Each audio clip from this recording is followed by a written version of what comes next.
which is the knowledge sharing session. And we'll call on the members or a member from the CLE committee to come and introduce the knowledge sharing session. Knowledge sharing session speaker.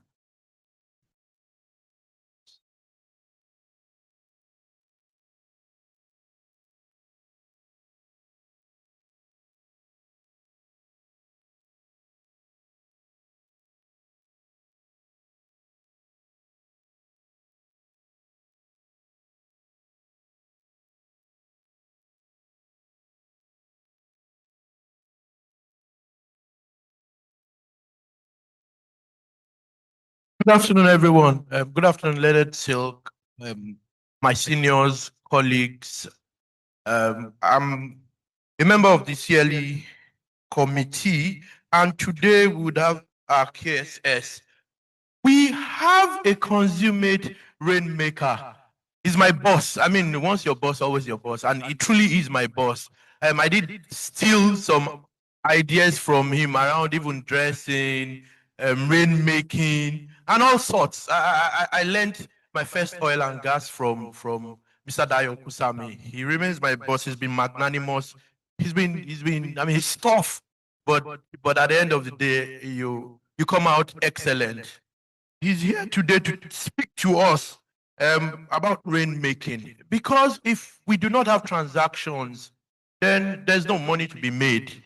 And I'm sure his influence goes from the north to the south, all the way from the far east. I hear some of what he does. He may not know. And some of those interesting briefs. And those briefs I think I've gotten, and last minute I just say it's Dio's doing the deal.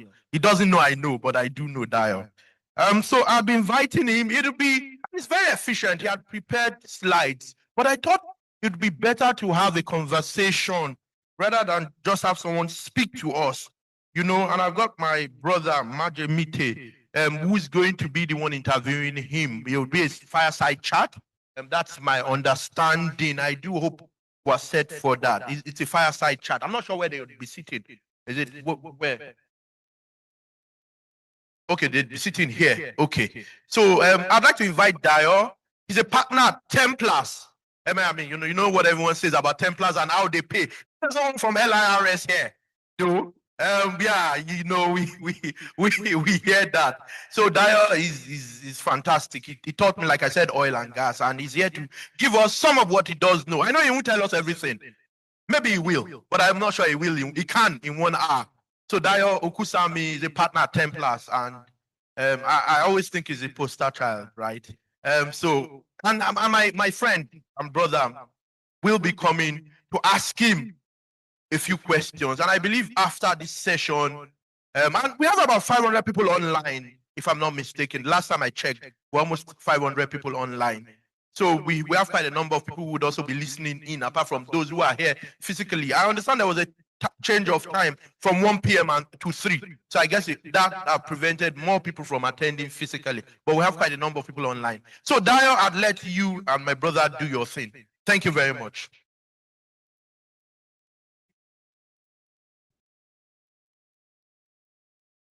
Good afternoon, distinguished colleagues. Leonard Silk here present.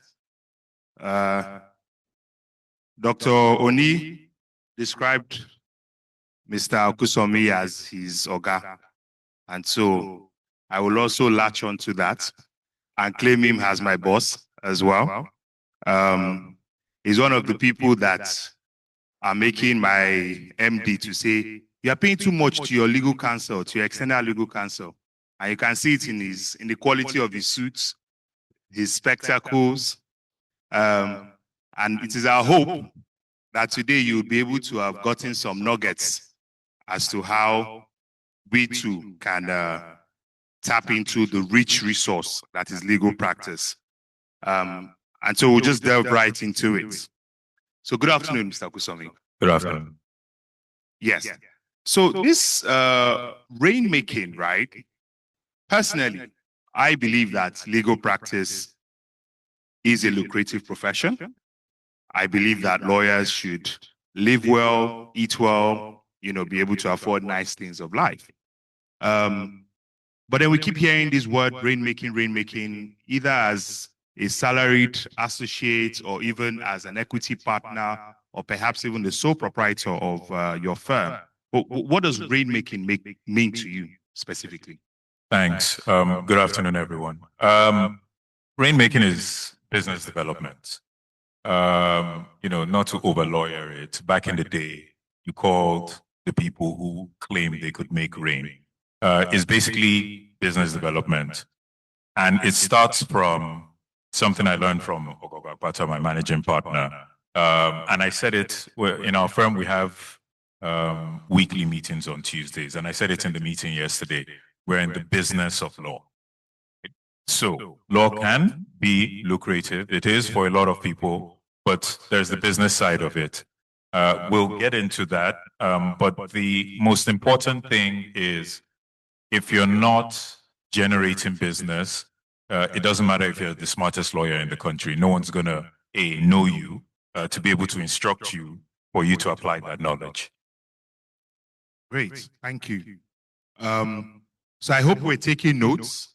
It's essentially business development, right? And you said something, and I think it's a nice segue into the next question, that no matter how intelligent or smart you are, if you're not in the business of rainmaking, no one is going to instruct you. So at what point in your career did you realize that technical excellence perhaps was not enough to be a successful lawyer? I learned it because I had to. I think some people have a natural inclination, but I learned it because I had to. And it's because my grades weren't that good. In university, I got a 2.2. In law school, I got a pass, right? Yeah. So, perhaps I was a bit playful, but I don't want to take away from those who do better than I academically. At the end of the day, I needed to find out what is the niche. Are you going to be a rocket scientist or a brain surgeon? Are you going to be a business developer? Every law firm needs 3 types of people: the finder, the minder, and the grinder. And we all must be honest with ourselves. And you have to ask yourself that question. Which one of the 3 are you? You must be one of them. So the finder is the person that brings the briefs in, right? If you bring in the briefs, then you have the economic power. The minders are the ones that can straddle A and B, which is the finding and the grinding. But you mind the work, okay? Invariably, sometimes those are more experienced associates, senior associates, and even some partners.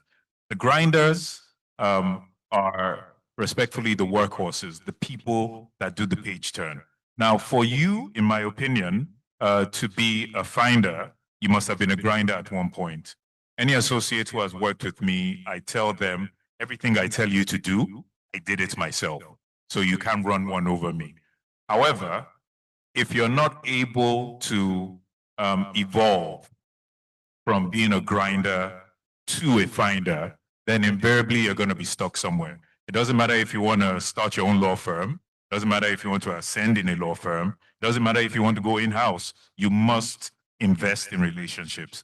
And I'll end on this point, but you hear me constantly say, business development is investing in relationships. You can invest in your practice. You can invest in your infrastructure. If you do not invest in relationships, you're doomed to fail. Thank you. Thank you very much. Speaking about building and investing in relationships, right? In your experience, what makes clients trust the lawyer enough to keep returning and even referring that lawyer to their colleagues and associates? Well, good. So it goes to the point I made, right? The reason I can be here right now, it was 1 o'clock, now it's 3 o'clock, right? And that's not anything. But the reason I have that flexibility is because I have very, very smart lawyers at Templars who are supporting me, right? So the work must be done. It is harder to keep a client than to find one. So and I'll repeat that, it's harder to keep a client than to find one.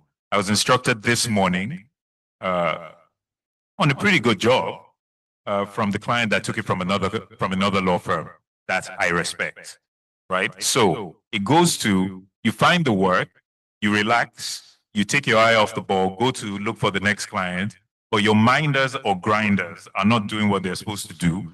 You that found the work are not paying attention. Clients are very discerning now.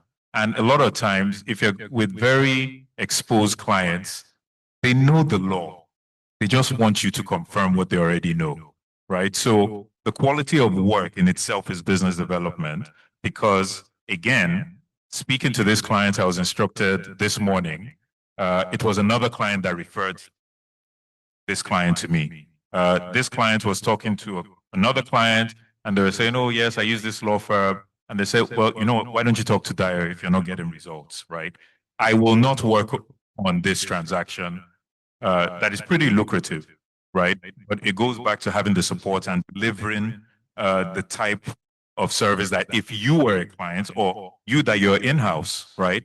You expect a certain amount of responsiveness, clarity. You don't want, you're a lawyer, you don't want a lawyer spewing the law to you. You want, can I do this or can I not, right? So these things all kind of are interlaced together. And it doesn't mean you have to be in a big firm to be able to do that. But even if you have a solitary practice or you have a smaller firm, you must do all of this and they must be balanced because if you get the client, and I will tell you, I've lost clients as well, right? I have lost clients as well because we didn't keep our eye on the ball. So with the amount of excellent lawyers you have in Lagos and in Nigeria, there's always somebody that will eat your lunch, right? So while you're playing, no, pardon the use of the language, while you're playing on the attack to get the work, you must play on the defense with the type of work you deliver, the quality of work you deliver, and your responsiveness. Thank you. Thank you very much. You know, at this point, I wish I was still in private practice because I would implement a lot of these things. Well, you know, I spent some time in-house. And I think that also gave me an idea into some of the things. I've been very lucky. I practiced, went in-house, went back to practice. I'll tell you the first thing my CEO told me when he gave me his first instruction. I was working on the opinion. Then he called me, said, what's going on? I said, I'm working on the opinion. He called me an hour later. I'm working on the opinion. He's like, hang on. I already know you're a capable lawyer. That's why you're general counsel. I need you to give me an executive summary or if I can or can't. If it takes more than a page, then you're not doing your job properly. If you need more time, instruct outside counsel, right? So you always have to think about what does your client want? Do they really want statutes recited to them? Do they really want case law or have they come with you to an answer? And sometimes you need to do both. But what you have to do, in my opinion, give them an executive summary that they know the answer before, and then do the rest. Oftentimes, we get too caught up in our own intelligence that we want to show off, but clients these days oftentimes don't want that. They just want you to answer their questions simply. Agreed. Fully agreed. So let's look at another angle now. I see a few young lawyers here and then also online as well. So just to speak to some of their concerns, I do not purport to be a young lawyer, but they have told me. I was a young lawyer very, very long ago. So a lot of young lawyers struggle with networking because it can feel forced or transactional, quite unnatural. So what advice would you give as to how they can build meaningful relationships, you know, organically without appearing opportunistic? Okay, so this is a very important thing. Networking has been made harder than it actually is. Networking, first of all, it has to be genuine, but hold that point. Let me speak to the younger lawyers first. And I use this example often. And I use the example for when I was in law school. If there were 10 of you in law school, right? By the time you come out of law school, only 7 of you are going into practice, right? Your network starts from law school. Too many people think it's when I become partner that I start looking at business development, or when I want to set up my own firm. Your networking starts from law school. I have been instructed in the last year by somebody I went to law school with. So it starts from law school. You don't have to be friends, but you keep in constant touch with them. Because let me tell you what happens. There's 7 of you that go into practice. In 5 years, you drop to 5, right? 2 of them have gone in-house or to set up their own business. That's your network. Are you facing your books only, or are you keeping in touch with your law school classmates? 10 years down the line, 10 years post-call, out of 10 of you that left law school, less than 3 of you are still practicing. Have you kept in touch with those people, right? These people start to influence who gets the work. It's not always the general counsel that instructs. It will be that your colleague from law school that will say, sir, ma'am, I have a colleague that can do this. He's at this firm, or he's got a small firm that could do this for a more cost-efficient level, XYZ. So that is to the young people. You must rise with your mates. No reasonable person expects a first-year law student to get the kind of jobs that I do, 25 years post-call. So don't put yourself under any kind of pressure, right? However, as you're moving along, people want authentic relationships. Remember I said something that started, I didn't have the questions. I sent them to me, but I don't like to read questions in advance because I like it to be, I hate the word organic. You have to invest in relationships. Are you investing in your relationships from law school? Are you investing in your relationships at church, in your sports club, at the gym? That's what networking is. It's just being who you are. One of the things that turn off potential clients is, I'm a lawyer. Do you have any briefs? I'm a lawyer. Do you want to call me? I'm a lawyer. Can I come and see you? It has to be people instruct people they like. Before they can like you, people instruct people they know. People instruct people they respect. My first instruction outside as 2 years post-call came from, I was at a house party and we were discussing something and I was discussing this and I didn't know who else was in the room. And somebody said, are you a lawyer? I said, yes. He said, where do you work? Then I was at FO Akinrele & Co, where I started my legal career. He said, oh, I think my boss might like to talk to someone like you, right? So networking is just being yourself in whatever environment you are in. However, not everybody is extroverted. Some people are naturally reserved. Some people feel that it's not me, but it is you because this is the life you chose. And to be successful, you must generate business. So if you take the pressure off yourself and practice it regularly, consistently, it becomes like a muscle, right? That over time develops, it becomes strong. And another example I like to use is there was a time I decided I wanted to be fit. I used to be 30 kilograms heavier than I am now. And I got on a treadmill and I could not walk on that treadmill for 20 minutes, right? And then somebody said, but do it every day. You do it every day. And a few years later, I ran the Lagos Marathon, right? So you just have to be consistent. Where you fail is when you start, you don't get a result, and then you quit. So networking starts from law school, starts with your friends, your families, your colleagues as they're rising, right? And then you invest in those relationships, you project expertise, which is something we'll talk about later, right? But networking, I have to tell you, it's not easy, but it's not hard, right? If you start it as early as possible, it is just being yourself. People can see through a fake a mile away, right? And anyone you really want an instruction with will see if you're not being your genuine self. So be yourself, whoever that is, and build relationships. That's what networking is. There's no rocket science to all of this, but there is consistency. And I think part of my success is the consistency. Fantastic. Thank you very much. The question here is about emotional intelligence in rainmaking. What place or what position would you put emotional intelligence in managing clients, teams, and relationships that you keep talking about? Very high. And it's a constantly evolving thing that you're always learning. I will, in 2 months, I'll be 51 years old, right? I'm still learning emotional intelligence on certain things from my managing partner, who's very, very highly emotionally intelligent, right? So it's a constant thing. Like we practice, you must continue to practice. But emotional intelligence is something I touched upon before. It's one thing, use my house party example. You're having a conversation, you get into a party, you're talking to people. What is not emotionally intelligent is going to a social gathering and start handing out your cards. I'm a lawyer at XYZ. If you ever need a lawyer, get in touch with me. No, the client should come to you. So you're being yourself. Emotionally intelligent is realizing that I should have my cards on me all the time. It used to be, before things became modern, it used to be quote unquote a sackable offense if you were ever without your business card at Templars. You never know who's going to ask. But people should be asking you, or you should be offering in a certain kind of way. I'll give you an example. I went to a function, there was a lawyer there. The client comes in, he says, "Oh, welcome.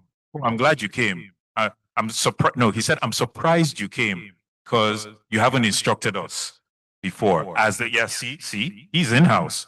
But a lawyer that is 15 years post-call said this to somebody that walked into a cocktail party. That person's never going to give you work.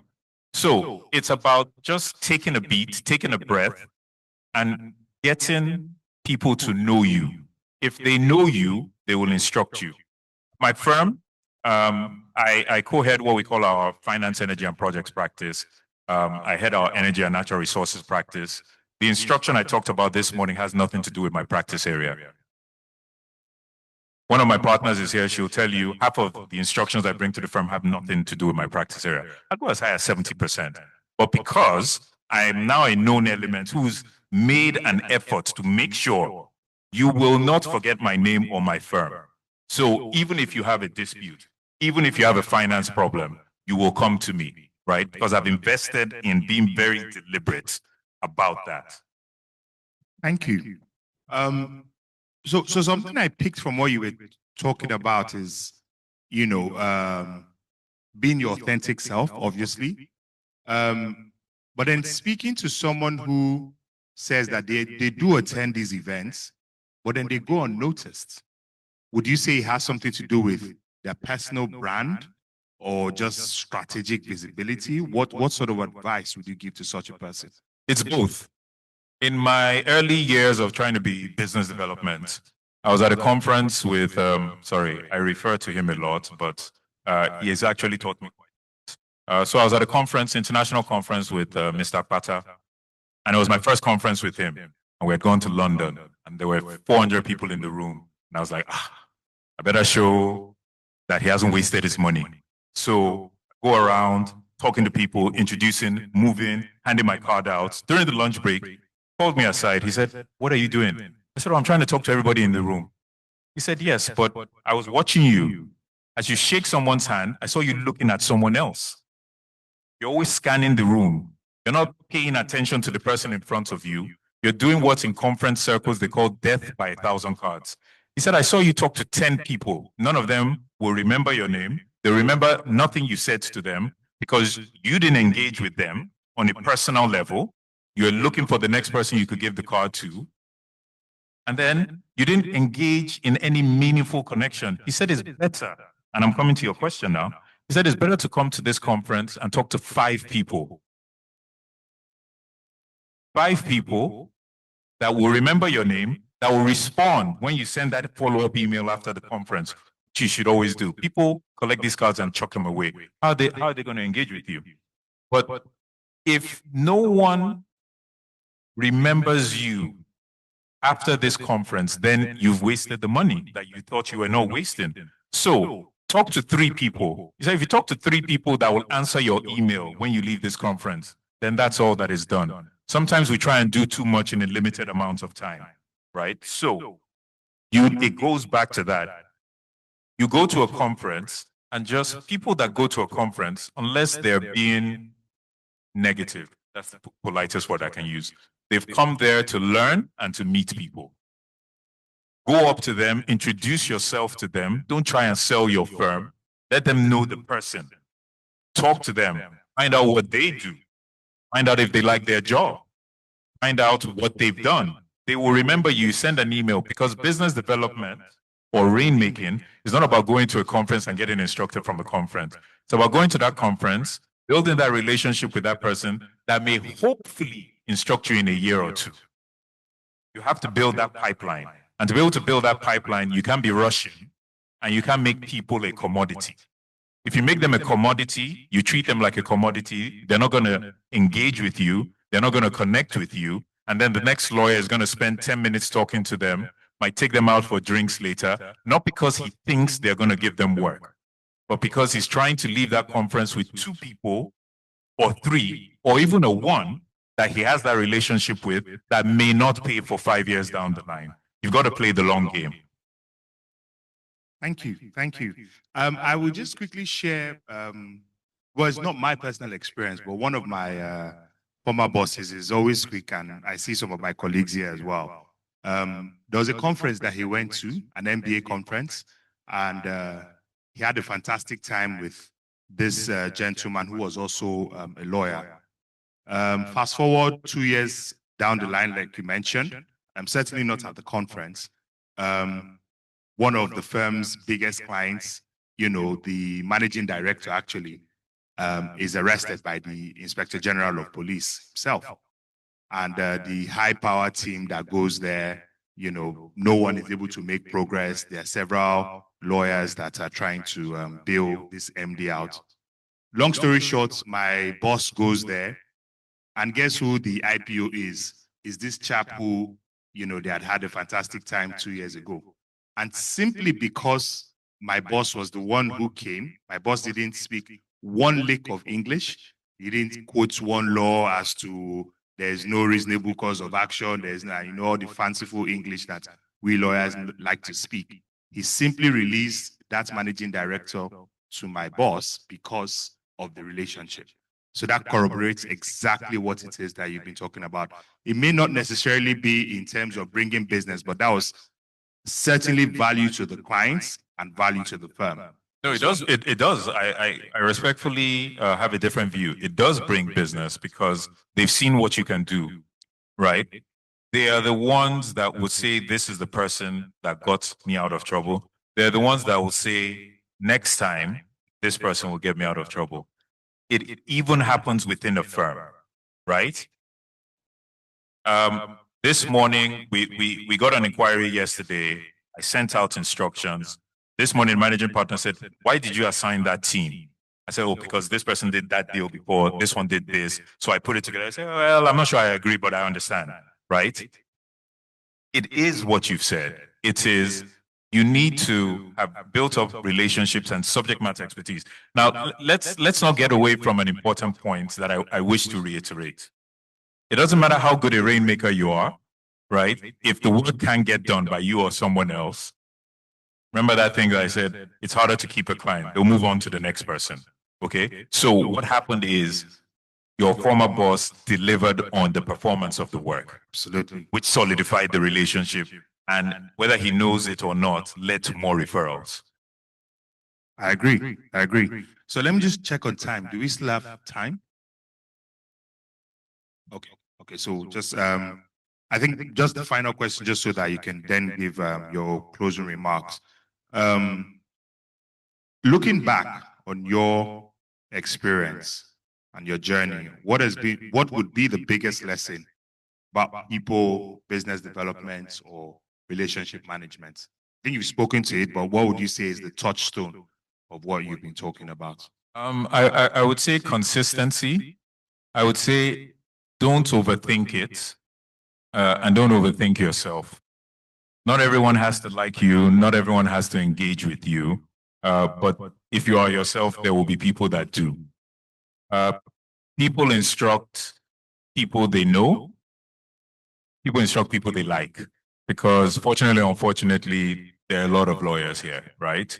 And there are a lot of smart lawyers that can do what you want to do. So ask yourself this, what is my differentiation? It is your differentiation and developing that differentiation that will enable your visibility to rise, to put more capital behind the relationships you invest in, which will ultimately lead to work. It always does. It's just a matter of consistency and focus on investing in those relationships. Thank you. Any final remarks? No, we don't. Yes, we can take questions, but before we go to questions on the floor, I have a question myself. If I were an associate, senior associate, because we know that the pressure for rainmaking, starts to build the higher you go. And for most firms, for you to ascend to partner, you must display some skills or must have displayed some skills in bringing in briefs. So let's assume that I'm an associate who is very cerebral. Let's put me on grinder level. How do I'm an introvert. Yes, we know that networking is a skill. You can go out and learn it, but how do I work on my skills to specific pointers to bring in the rain or to make it rain, bring in the work? Because really, yes, you can be a grinder, finder, grinder, minder. That's what you said. But how do we pivot? Okay. Can a grinder pivot? And how can we, do better to get the work in? Okay. I think the most important thing is, I would say, don't wait till you're a senior associate. In our firm, you must make a business case for you to be a partner now. It wasn't always the case, right? But it was always the case. I made partner at Templars in 2009. It was because I'd put pressure on the firm. I never asked for a promotion in my life. But let me tell you how I put pressure. I started getting briefs. As a senior associate, at one time in a year, I brought the largest client to the firm. So it was in the firm's interest to make me a partner, maybe before I go set up my own or go somewhere else. So you must start at associate. If you're waiting for senior associate, it's not too late, but it becomes harder. Remember that consistency thing, right? Your friend who's a junior officer at whatever company, small, large, medium, will have influence and can give you small work. Take the small work, keep on building, deliver on that small work. You have to. That's number one. Number two, it's slightly easier in this day and age, right? Remember I said people must know you and like you. Even if they don't like you, they must know you. You must project expertise. There must be a perception of expertise. In the good old days, yes, I'm sounding like an old lawyer, you had to go out and talk and meet people, go to conferences, do all that. Now, you can write a thought leadership. You write a thought leadership, but you don't leave it there. You write a second one, you write a third one. 2 examples I'll give that work towards that, and it makes my job easier.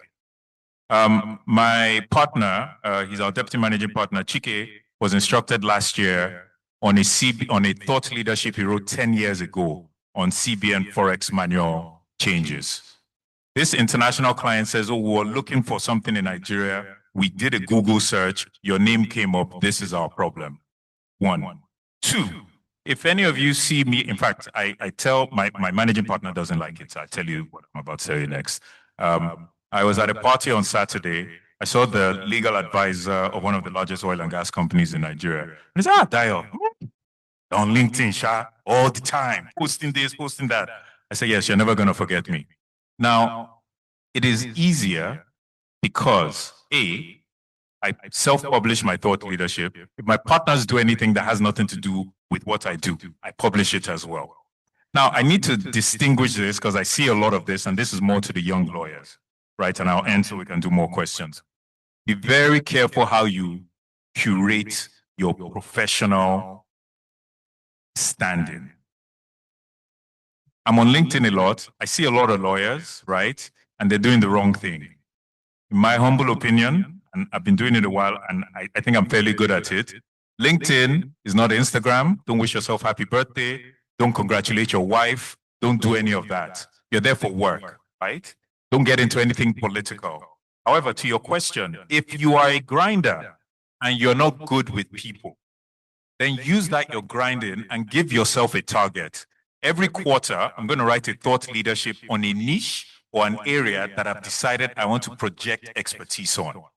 So that if somebody in Nigeria or out of Nigeria is doing research, and they always do that first, right? If I want to do tax appeal tribunal or tax this, your name is going to shoot up based on search engine optimization. They will at least look and consider you, so you don't need to have gone to the conference or been out there. You turn your grinding into something that is solid. Try this when you leave this conference. Google yourself. Not all work comes from online, right? But Google yourself and what comes up. If you have no online presence, then you're at least losing at least half of your viable instruction market. I get instructed from LinkedIn at least once a quarter. At least once a quarter. Oh, Mr. Okusam, we saw what you wrote. Mr. Okusam, we saw what you posted. I'm like, oh, I'm not the subject matter expert, but I'll loop in my partner, right? So if you don't think you have the personality for it, then you must have the brains for it. Then project that. Because one of my favorite sayings in the firm, if a tree falls in the forest and no one is there to hear it, did it fall? So I hope I've answered. Thank you. Thank you very much. Thank you. I think we have time for perhaps 2-3 questions from the floor. Are there any questions? You can just indicate by raising your hands and the microphone. Okay, Mr. Azubike. While the mic is getting to him, please, can we get admin, please, can you find out what's going on with the power? With each meeting, they keep on giving us quick notice. Back to your bar center with each meeting. I hope you guys are getting the message as well. Thank you so much, Mr. Okusami, for the wonderful presentation so far. I have always found it interesting when listening to topic on rainmaking. In the course of over time listening to this topic, I've realized that persons or legal professionals who at some point in their career tend to have worked in-house end up making fantastic rainmakers. So listening to you mention that, it became a lot more exciting to hear it again. So I would like to ask, what's your honest perspective about the idea of venturing in-house as a way of improving on one's ability to eventually make a very good rainmaker in running the business of law practice? Thank you for the question. I wouldn't advise it. Going in-house doesn't help. I think it will hinder you, right? I went in-house just to get a bit personal. Like I said, I went in-house because I thought I peaked too early, right? So I made partner in 2009. I was 36. And then I was like, oh, all I've got to be is partner. So I went in-house. In-house makes you a better lawyer, in my opinion, because you gain operational experience. You understand the business. You start thinking like a business person. I don't think that helps me, but I do think, and the firm thinks it does make you a better lawyer. So we often have people that we second in. But if your path is to practice, then going in-house takes away in the sense from a rainmaking perspective, right? Because you're losing traction. When I got back into Templars, right, 8 years now, I had to start all over again, right? Writing in a notebook everyone I knew, reaching out to them, tell them I was back at Templars. Reaching back, it was a hard slog, right? And I lost a lot of traction even within the firm, right? Because I'd left for 7 years exactly. Do you understand? So if for other reasons you want to go in-house, I think it's great. From a rainmaking perspective, it's a negative in my opinion. Thank you very much. Any other questions?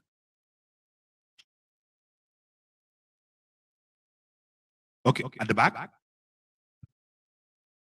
Oh, okay. Okay.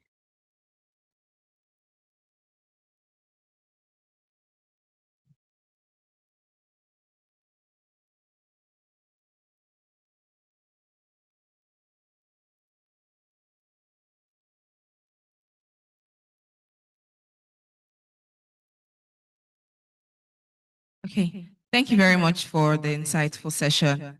My question is, how do you balance working in a firm where you're pulling your weight, you're bringing in clients, and when clients do come to the firm, you work on stuff and you make the clients happy and you can see the money coming in, but it appears that the promotion is not coming and you're not sure if you should speak out and ask for what you deserve or if you should just stay put. I'm sure maybe you've been in this situation before, but as a young lawyer that is trying to accelerate her career, what would you advise? Thank you.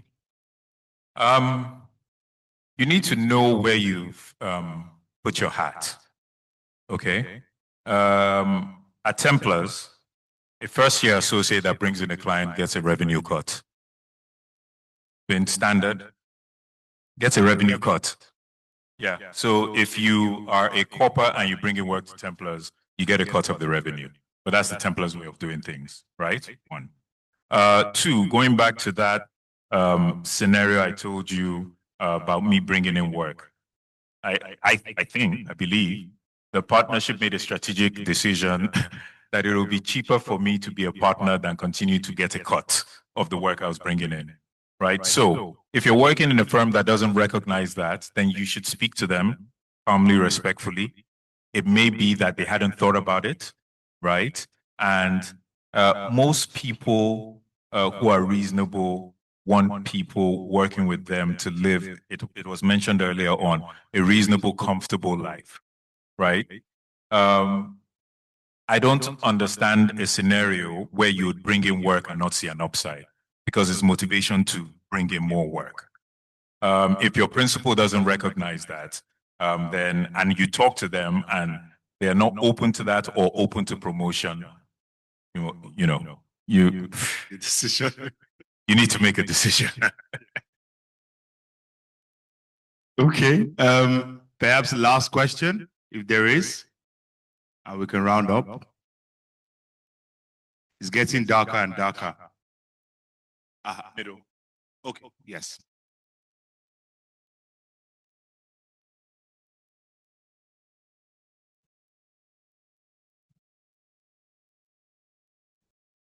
Good afternoon, sir. My name is Elizabeth. Just so this from personal experience, right?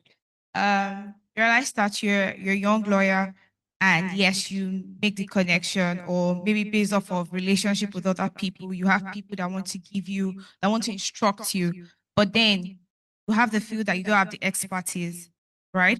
Do you stall on maximizing that network and chase the experience or garner the expertise, or you bring them and then refer them? What's the fear of, okay, if I refer them to somebody else, won't they just go on with the other person? I mean, just trying to find the balance in all of that. Yeah. Assuming you're not in a firm, or if you're not in a firm that has the expertise, which will be the natural thing, right? The rainmaker doesn't have to do the work. I, frankly, do far less work than I bring in actual grinding work, right? To your question, you'd need to have the firm, right? If you don't, then you just pass it along. If you have a trusted partner outside that firm or somebody that you guys have an understanding with, you can refer them on, right? But sometimes the right thing to do is turn down work. You'll be surprised at how many people will respect you by saying, listen, I don't have the expertise. I don't have the in-house expertise. I can refer you to someone else, or perhaps you need to do another option. You don't have to take every job that comes to you. It feels painful at first, but a lot of clients would respect a lawyer that says, it's not something we do in our firm, or it's not something I can do.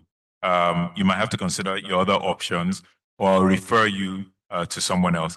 Listen, that's part of the networking as well. You need to be able to refer, not for the monetary upside, but for the business development. I'm an oil and gas lawyer, basically. One of my closest friends, I've known him since I was 10 years old. And I think one of the smartest oil and gas lawyers in Nigeria is Dr. Deoye Adefulu, right? I refer work to him all the time. I don't ask for anything. The clients appreciate that I refer to him. It's usually because of a conflict, right? But he's also referred work to me. He's told other people to come to me because they come to him because his firm can't handle certain things, right? So it's not a zero-sum game. You don't have to get every client or every instruction, but you are investing in a relationship. When you can't do the work, you don't have the ability in your in-house of your firm, and you pass it on to another lawyer. Most lawyers recognize that. And just like the lady that asked, if the lawyers that you have a referral network, informal referral network, don't recognize that, like a firm that doesn't recognize associates that bring in work, then you just brush your shoulder off and look for somebody that will. Do you understand? It's a long game. And everything I'm telling you, it's you know, I got called to bar in 2000. So I make it sound easy. I've been doing it for a long time, and it takes a long time to be able to. So yeah, I hope that has answered your question. Thank you. Thank you very much, Mr. Okusomi. It's been a pleasure chatting with you today. Thank you for having me. And we'll let you go back to the business of rainmaking. I will do just that. Thank you, everyone. Thank you. Thank you. Thank you so much to our KSS speaker. Thank you so much to the moderator. Please hold on. Member of the CLE committee is coming to appreciate you.